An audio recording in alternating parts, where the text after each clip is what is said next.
xiêm xiêm mi bắt dấu à rệ vang vang à hay mấy chết chắc mấy chết hoài xem anh nhá tin à mà sinh ra songwriter anh nhá rapper anh nhá anh kim mày hi anh tum chop về vek mấy nè à trả xiêm xiêm mi tin à hoài xem cái tia à mà hi cái đủ em mấy nè mà do nó mi su công âm mang gì cái nè hay vang hin cái đủ em mấy xiêm xiêm mi chú mi bia là mà chọn hay à rệ vang vang à ngắt tiếng nghe ô cái tia tụi nó aron soft về giúp mấy hay cả zoom lâu tiên aron kira mà ngày nay chú à buổi thắc anh soft lâu tây hara nè ngày tháng hay ama lap huan nè ngày tháng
chính cái tiếp tục cái đó mà sẽ rem trang lâu lúc đó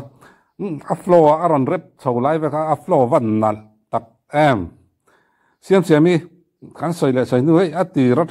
nè tụi mà hít bụi kinh hal kan om lo aron re nok aron rep nok a biten bar man lo floor anh kim mai aron pal nok mai nè maro chu mi in zero minute hi riada aron puitling ok ton chanen biten bar te floor te tin rhyme cha te anh kim mai acha mai nè toina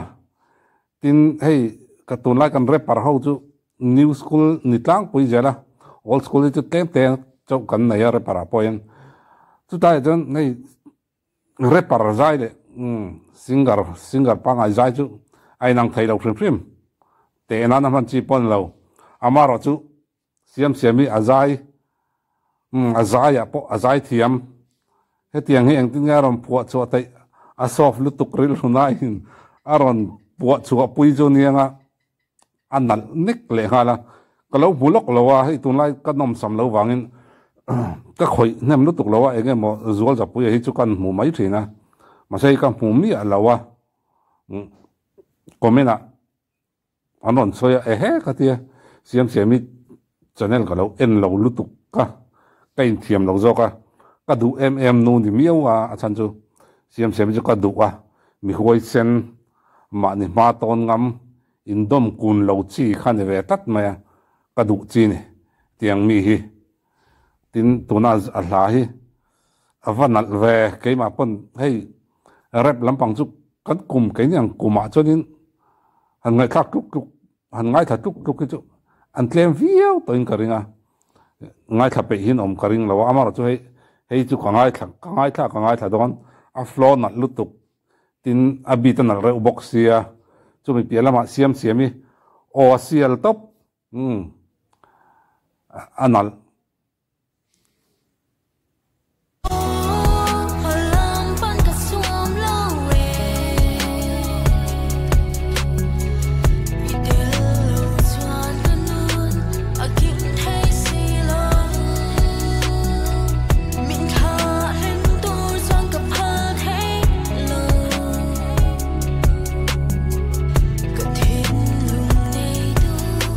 Anak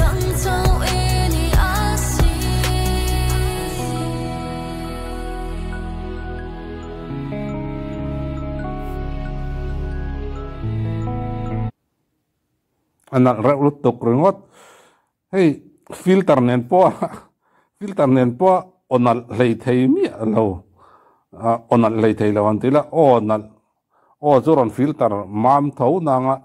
zainal lei thei mi lo hin antamania filter manga voice effect out tuti khati ti vela wanghenin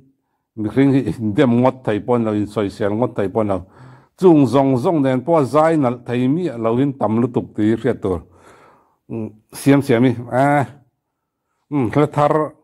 i soft lai lo yan la thar dang sial de nen ron let te anal lutuk tu na mi aflo nal boxia tin abita nal boxia engkim mai anal velvek ani top mai ni ole hon manom vek ule